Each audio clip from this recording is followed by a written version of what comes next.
So, you wander here into the Warhammer 40k section because you're curious. Because so many people talk about 40k, talk about the grim darkness of the far future, and you have to wonder, well, do they have any RPGs on this section? And in reality, they do. In fact, they have a lot of them. So this might overwhelm new players. I'm here honestly with this very horrible microphone, so I do recommend you turn it down a little bit, to honestly tell you that it isn't that bad as a systems and as a setting. Now there are two distinct fields, you could say, in the 40k RPG community. There's the old school ones, the Fantasy Flight RPG section, and the newer one with Imperium Maledictum and Wrath and Glory. At the moment of this recording, Imperium Maledictum has not come out, so I won't talk about it. I don't have enough experience with Wrath and Glory to talk about it either, but I'll briefly touch on it. So we'll touch with the old school ones, the 40k RPGs made by Fantasy Flight Games. Now, if you search Warhammer 40k Fantasy Flight, you'll find thousands of books, and all of them look different. Why is that? Fantasy Flight decided that to best balance each system, and to not leave parties being a complete mess with balance, they would focus each of their RPGs into specific groups within the 40k universe. In general, it resulted in, I believe, 5 RPGs. Rogue Trader, Dark Heresy, Death Watch, Black Crusade, and Only War.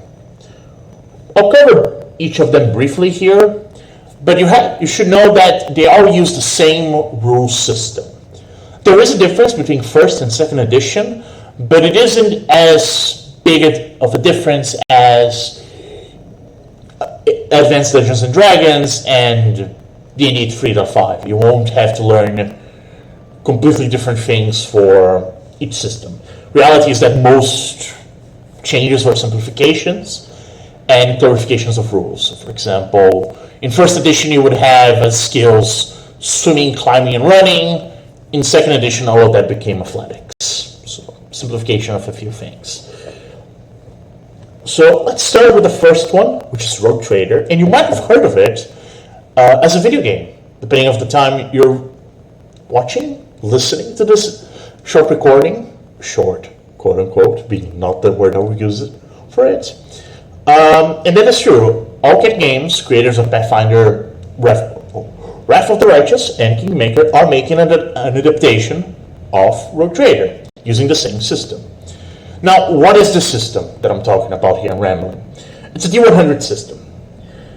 The way a D100 works, and before you panic and think of big numbers, it's very simple. A D100 system means you want to roll lower than a certain number. So, for example, Joe the Guardsman has a ballistic skill, his ability to shoot, of 35.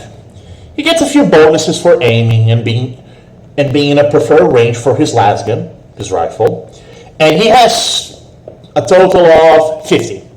There's a 50-50 chance of either hitting the target or missing. That means, for you, dear player, that you gotta roll below a 50. It's a percentage system, so you want to roll lower than the result you want. 35%, you want to roll 35 or lower. The higher you roll, so 91 through 100, normally means something bad happens, it's a critical failure. But generally the system is very easy. Every 10 points that you go below the target number, so for example, I want to roll 50 and I roll a 30, you do a quick math on your head, so 50, which is the target number, minus the number you got. And for every decimal, aka every 10, it's a degree of success. Some skills require more than 1 degree of success. Some skills require just once, depending on your dungeon master and what it's calling for you. But normally determines how good you succeed. Now, looking back here on the system, you have a few skills. Weapon skills, ballistic skill, and toughness. Those are your combat skills per se. You have then agility, intelligence, willpower, and fellowship, which are more of your, well, agility is more of a combat skill, really, but the others are your social skills. They can still be used for combat in the case of suckers, if you want to, with willpower, but most of them are self-explanatory. Weapon skill is your melee skill, ballistic skill your range skill. Toughness determines how much damage is reduced if you get hit. In this system, you can get hit and not take any damage because you're wearing heavy armor. See, in this system, it's easy to hit something, it's hard to do damage to that thing. Sure, you can hit a tank with a sling, well, obviously, it's a very big target. If dealing damage to it, not so much. So it's very familiar for those that play XCOM, Enemy Unknown, and XCOM 2. It's a very familiar system, so keep that in mind. Moving back to the settings and groups that the roleplay system allows you to play as, going back with Rogue Trader here, going back in focus. Rogue Trader, you're playing as a titular Rogue Trader. Surprise, surprise. Rogue Trader's main strengths is its ability to allow you to play a variety of characters. From Xenos to humans to Space Marines, Rogue Trader is very mixed and offers a very heavy mix of combat and roleplay scenarios. However, because of the nature of Rogue Trader, it's a system that benefits heavily from sandbox games. So, create a map of a sector, create systems, and let the players explore and navigate political shenanigans. Because, like it or not, Rogue Traders have power. Not as powerful as members of the Inquisition, as we will see later, but it's very much a system that encourages dungeon masters, of course you're not forced to play the game as the game dictates, to have a more open world, sandboxy adventure. Rogue Trader doesn't do a few things correctly, in my opinion, mostly because it was the first game that Fantasy Flight did. So keep that in mind. Ship combat can be a specific pain in the ass, honestly, and it can be quite a chore for the dungeon master to keep tracks of a few things. And if you get into massive ship combat, then yes, you're going to absolutely get into complicated situations.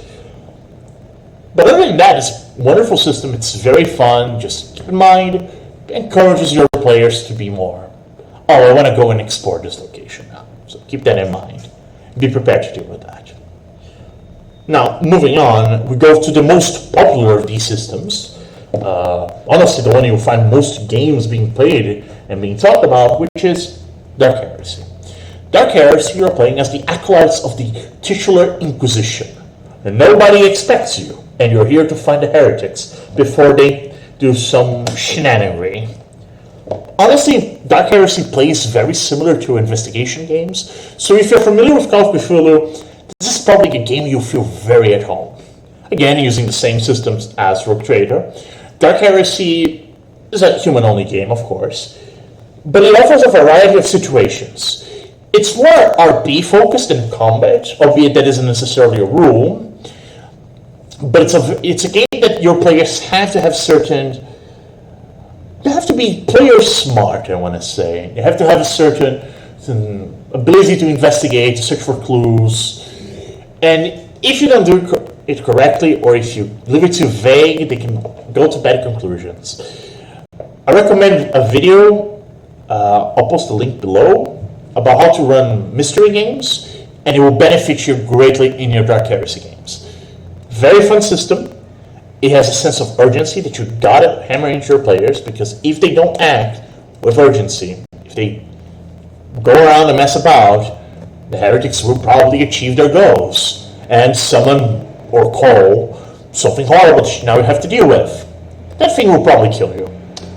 Speaking of heretics, we move into another game, which is Black Crusade. And Black Crusade is quite the opposite. You're playing as a heretic, as an evil villain, as a champion of the Chaos Gods, seeking glory and prestige by your evil gods.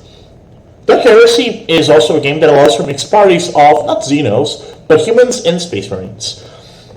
I should point out, and although the game tries to balance it, Marines will force their way into leadership positions because the Marine can squeeze your head.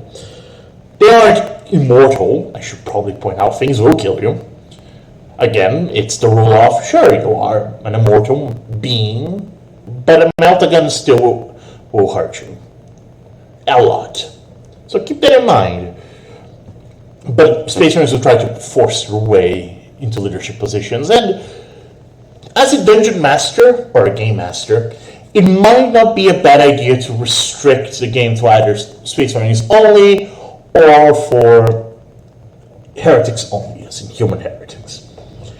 There is a caveat to Black Crusade, and I should probably mention this, is that you're playing villain characters.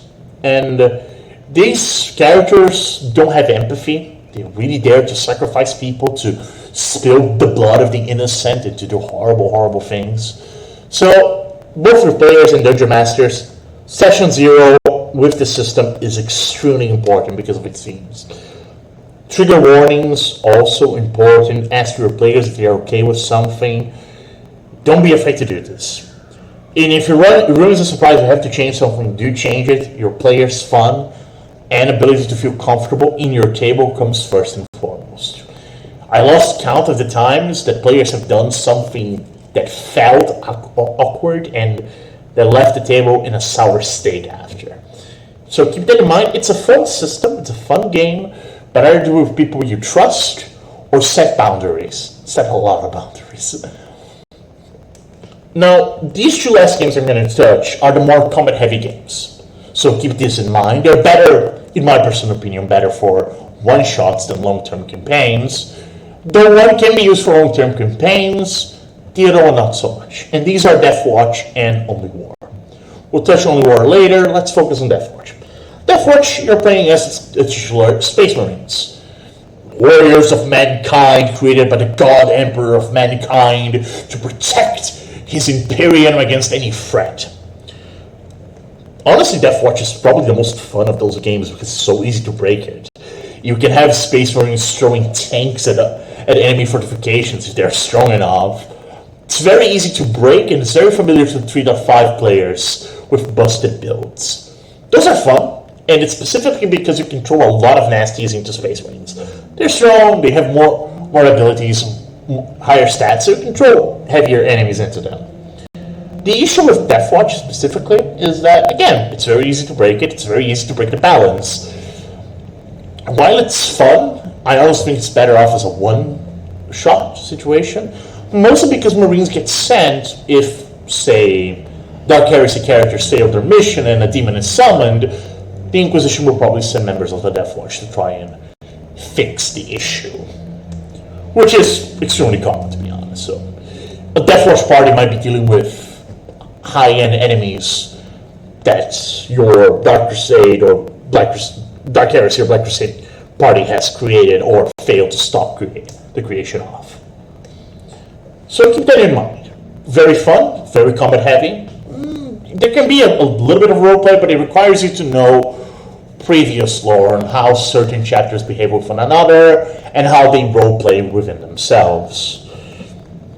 Which the Mender can be very fun, but again, I'll normally leave it for players that are more familiar with the lore. And finally, there is Only War. And Only War got famous because of, honestly, the D&D style of story called the All Guardsman Party. It's this system. It's a system dedicated to warfare, honestly, as the life of the brave Imperial Guardsman doing his part as a simple cog in an Imperial machine, uncared for. Honestly, if you played old school WW2 shooters or you've seen war movies such as Black Hawk Down, Saving Private Ryan, Fallujah, City in Siege, this game will feel very familiar. And XCOM as well, this is the closest you get to that experience. The system is focused more for you playing as a squad of guardsmen, and it allows for the regiment creation. So the party has to create their own regiment to work together. And this can be either fun or it can be a time-consuming time-consuming experience. Some players will try to waggle the regiment creation rules to try and benefit only themselves, but some players will actually go, hey guys, I have this idea for a paratrooper samurai regiment. And this is completely valid in the world of 40k because you have regiments that are varied in any sense, shape, and form. The only thing that's standard in any sort of regiment, and that's more standard in a generalization, because there are some regiments that don't use the last gun, while others do. Honestly, go wild with the ideas for the regiment. The more, I want to say, exotic regiments are the most fun to play with. Heavy infantry Scottish-style regiment with kilts, a samurai paratrooping regiment, or hell, a World War I style American armored column style regiment. Go wild with this. Normally, I don't recommend vehicle warfare, most specifically the tank regiments, mostly because they tend to, well, one person gets to play the tank, the others don't, and they get to stay on the sponsors doing nothing. If you want to have a vehicle, mechanized infantry is probably the best as a general rule of thumb. As for the classes, just be careful with the commissar class. It's very easy for someone to go harder, execute your friends, and it's never fun on the table, so keep that in mind. Give that class, or allow that class from someone you trust. Otherwise, the sergeant class is perfectly fine as a playable class. Keep this in mind with a few of the classes and also the other RPGs. Someone will have to play a certain class in a few stories. And for example, a high investigation game of Dark Heresy without anybody being an investigator can be a pain in the ass for both the Dungeon Master and players, because they clearly didn't want an investigation game. Anywhere is fun. It's the issue that I have with it is that a very combat-heavy game, but you can make it work as well. A little bit of banter, encourage your players to develop their characters. The mission is just as a background for the trauma of warfare. So, if you watch war movies, specifically in my mind, All Quiet on the Western Front, you get a good feeling about what an only war party can go into direction, or you can have something a bit more lighthearted with Commando or Rambo if you really want to. I'm not here to tell you how to play your games, but those are general ideas. Finally, there is Wrath and Glory. And Wrath and Glory, I can't blame Crucible 7 for what they did with it, because they got the game in a very raw state and had to work with it. Wrath and Glory works with a tier system. It's not a D100 system, it's a dice pool system, and it tries, in my honest opinion, tries to do a lot of things without achieving what it really wants to do. Wrath and Glory has a tier system that allows players to play different things. So instead of following the mentality of Fantasy Flight, where they separate it into groups, they just go, you can play whatever you want. And besides Chaos, albeit you can probably homebrew something there, you can play a lot of Imperial factions, and even Elder and Orcs. Yes, you can play as Orcs in Wrath and Glory, and I believe in Rogue Trader as well. Keep that in mind.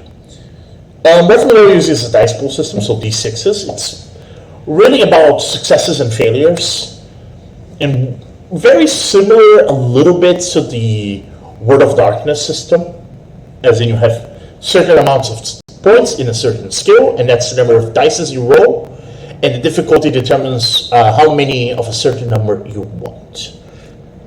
It's a fun game, I'm not going to lie, but it feels incomplete and a bit raw in some certain areas. It is the least lethal of games, so for a more casual party, it might be for the best. I can actually recommend here I don't want to say flawed, an animated series might probably be for the best, which was Four Hands, which was more lighthearted to take. It isn't necessarily heavy. It's quite the contrary, it's more fun than anything. Hosted by the creators of the, if you're familiar with it, If the Emperor Had a Text-to-Speech Device series, which is currently now on hiatus, shamefully. as of the making of this video. These are the 40k RPGs. In general, it's a brief overview. I don't want to say they're all good. I would just, again, follow the advice here, specifically with Black Crusade. Be careful with it. Really, be careful not to do anything that might make your players uncomfortable. This is all. I hope you had fun. I hope I piqued your curiosity with the 40k systems, and I hope to see you about.